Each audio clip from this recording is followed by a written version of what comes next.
La nuit tombe, nous sommes 7 sous les arbres, près des rosiers et des fraisiers, assis autour d'une table couverte des restes du buffet de midi. La journée d'autobiographie a eu lieu. C'était réussi, je crois. Plaisir de faire se connaître entre eux ceux qu'on connaît, c'est une chaîne d'amitié. On a essayé de s'organiser pour agir. Un groupe pour le bulletin, un groupe pratique d'écriture, savoir comment élaborer par montage un texte convaincant à partir d'une écriture journalière, et surtout un groupe lecture pour l'accueil des textes autobiographiques dont nous allons solliciter l'envoi. Me revoilà dans les appels, mais cette fois pour l'association. En fait, ça se mélange un peu dans ma tête, la recherche sur les jeunes filles et l'association. Toutes deux sont nées de la réaction de Chantal à la publication de Cher Cahier. Effectivement, c'était dans le jardin ici, donc il y a eu cette photo historique, je pense que c'était le lendemain, qui est prise là, où on voit Philippe, bien sûr, on voit Philippe Artière aussi, l'autre Philippe, c'était son bras droit universitaire, à côté d'autres personnages, Laurence Martin, Sonia Goldi, et puis Philippe Artière, Philippe, c'était les jeunes espoirs de l'APA, qui ont tenu toutes leurs promesses. Est-ce que Michel, tu peux nous raconter ta rencontre avec la part? Alors en fait, tout a commencé avec Claire Pic, qui est accrochée dans la salle d'études. Et Claire Pic, c'est notre portrait du Fayoum à nous, ces dignitaires égyptiens et romains qui étaient enterrés dans le sable du désert et dont l'image est parvenue jusqu'à nous. Oui, tout a commencé à cause d'elle parce que c'était l'aïeul de Chantal Chaveria du Moulin. Et j'étais ami avec Chantal Chaveria et elle avait hérité de Claire Pic, son aïeul, un très important journal. Alors Chantal, elle se préoccupait du devenir de cet important journal de son aïeul et donc elle a entrepris de le transcrire. Et c'était le moment où Philippe le Jeune préparait son livre Le Mois des Demoiselles et il était dans des enquêtes sur les détenteurs de journaux de jeunes filles du 19e siècle. Et lors d'un colloque sur les archives privées à Nanterre, Chantal s'est levée, elle a levé la main, elle a dit: et si on faisait une association? Et donc l'idée de l'association est plus ou moins partie de là, pour, dans un premier temps, accueillir les desiderata des diaristes. Surtout, c'était orienté sur les journaux. Et Philippe, à la suite de ces appels à France Culture et bien d'autres, a reçu beaucoup d'autres lettres, beaucoup de courriers qui lui disaient: bon, je n'ai pas de journal de grand-mère, mais j'ai mon journal. Qu'en faire? Que va-t-il devenir? Peu à peu, l'association s'est étoffée, agrandie, et, voilà, elle n'a pas aujourd'hui. Est-ce que tu penses que lors justement de la fondation et du développement de l'association française, il y a eu une influence d'autres projets européens, je pense par exemple aux Italiens, Évidemment, il y a la photo de, Saverio Tutino. de Saverio Tutino et de sa femme Gloria, Saverio et puis Gloria, aux côtés de Philippe le Jeune, en train d'ascensionner le chemin qui conduit au château des Alimes, qui domine la colline. Et alors Philippe avait voyagé en Italie. Il était allé dans ce petit village de Toscane qui accueille l'Archivio Diaristico Nazionale. C'est un petit village de Pieve San Stefano, près d'Arezzo. Et là, Saverio, qui était un très grand personnage, grand journaliste, reporter à l'UNITA, et il avait l'idée de cette archive nationale des écrits populaires. Et il avait eu la conscience, et il a cette formule magnifique, Saverio Tutino, d'un peuple de l'encre. Et alors, Philippe a visité l'Archivio, évidemment, et il a été très séduit. Et il y a des pièces étonnantes qu'il déployait pour la fête de l'Archivio. Alors, qu'est-ce que c'est que cette fête? C'est un concours d'autobiographie. Alors, évidemment, Philippe avait été un peu réticent, Philippe le Jeune, à l'idée d'un concours. Qu'est-ce qu'on allait récompenser? Celui qui avait la plus belle vie, celui qui... Et puis, bon, le texte qui recueille le plus de suffrages de je ne sais quel jury est édité. Mhm. Mais enfin, tout le monde est fêté sur la petite place du village. C'est présenté, animé, c'est merveilleusement fait et humain. Si je comprends bien, l'appât est venu à toi par l'intermédiaire de Chantal. Oui, D'abord, oui. euh, Il connaissait la médiathèque d'Ambérieux, Chantal, que je connaissais par Charles Juliet, mais est venu me voir, a eu l'idée, et puis Philippe a été séduit aussi. Et donc, elle s'est installée dans les locaux de la médiathèque d'Ambérieux. oui, oui, oui.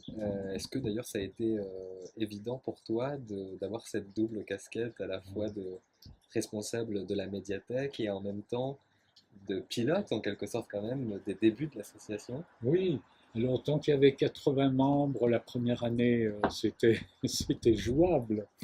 Après, c'est monté quand même assez vite, 150, 200, 400, 500, 800 membres de l'association. Et là, c'était plus possible d'assurer. Je n'étais pas seul, bien sûr. Au début, il y avait Chantal, Mhm. et puis il y a eu des bénévoles qui se sont adjoints. Mais arrivé à un certain stade, il a fallu recruter pour faire un travail de secrétariat et Mhm. d'archiviste aussi. Mhm. Mais elle était secrétaire, Christine Coutard. Oui. Ouais, et justement, est-ce que tu te souviens un peu du profil des premiers adhérents? Les tout premiers, hein, la première année, c'était surtout des diaristes. Alors donc, très vite, ces gens, ils se sont agglomérés, ils ont constitué le noyau dur de l'APA. Mhm. Ils arrivaient avec leur, comment dire, leur naïveté, leur étonnement d'être en société, alors que l'écriture personnelle isole plutôt. Et donc c'était très attachant de voir ce premier cercle se constituer. Assez vite, les cercles de lecture se sont constitués, puisque c'était un moment important. Il fallait que les textes soient lus. Bien Hein. sûr, ouais. Et puis la grande famille des diaristes du début, elle s'est étoffée des auteurs de récits de vie. Mhm. Comme tu le sais, il y a ces deux familles. Mhm. Oui, Qui sont les premières personnes à s'être intéressées à l'appât et au texte de l'appât? voilà, et au texte, mais les premiers chercheurs, ils se sont intéressés aux, aux gens de l'APA, à ces individus qui se réunissaient pour partager et durer ensemble. Mais les premiers qui sont venus étudier l'APA, mais c'était des chercheurs, des anthropologues. Et il y avait Anna Yuso qui a Mhm. fait sa thèse sur les mouvements autobiographiques en Europe.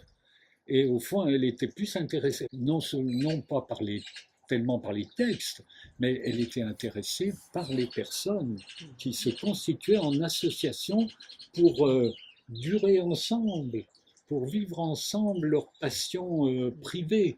Parce que l'écriture est une passion privée, l'écriture personnelle, bien sûr. Oui, simplement vous dire que avoir accueilli l'APA au sein de ma bibliothèque est ma fierté professionnelle et que j'en suis très reconnaissant à Chantal Chavaria du Moulin et à Philippe Lejeune qui ont eu cette grande idée. Alors moi, je vais vous expliquer pourquoi j'ai déposé des textes à l'APA. C'est une manière, oui, Todine, de raconter mes contacts avec les déposants d'alors. Je me revois à la Grenette, donc, la bibliothèque d'Ambérieux, dans laquelle j'étais bibliothécaire, et qui accueillait l'APA. Je me revois ouvrant le courrier le matin, plongeant dans le vivier des journaux et des écrits de vie. Les billes s'offraient dans des enveloppes de papier craft armées pour les défendre. D'autres s'abandonnaient dans des enveloppes en papier mou, préparées par la poste au scotch jaune. Pendant toutes ces années, j'ai ainsi découvert l'extraordinaire gisement des écrits personnels, leur diversité, les différentes motivations de dépôt et les stratégies de transmission. Je pense à ce grand-père qui avait dédié à chacun de ses petits-enfants une tranche de sa vie. Pour Pierre, mon enfance. Pour Paul, les années 40-45, etc. L'APA m'a tout appris. Et chaque matin, c'était une découverte. On en a fait des cartes postales même.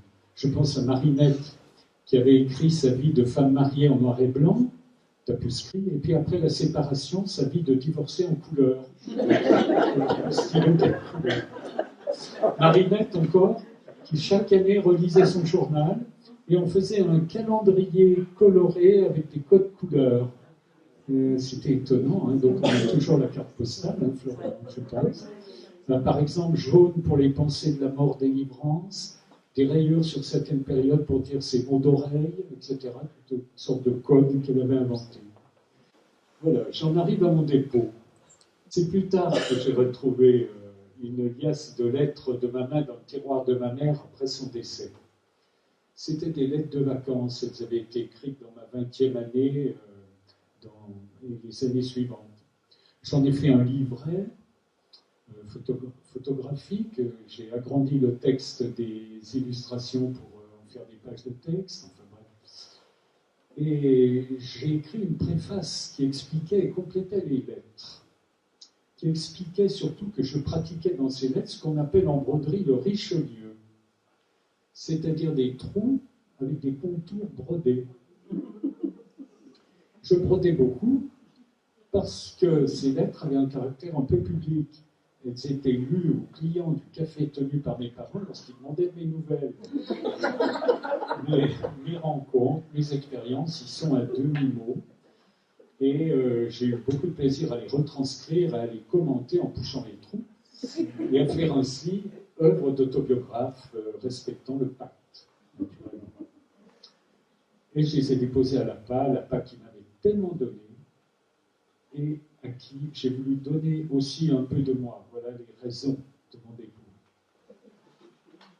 Et il a décidé de faire un grand récit chronologique. Donc son récit était tenu sous forme de journal, avec des entrées matinales. Et c'est Philippe... Alors j'ai déposé le tapuscrit à l'époque, le tapuscrit à l'APA, et c'est qu'après la mort de mon père que je l'ai fait éditer. Et en tout cas, c'est Philippe, pour les échos de lecture, qui m'a fait le plaisir et l'honneur de rédiger l'écho dont mon père était très fier. Merci encore, Philippe, pour cet écho.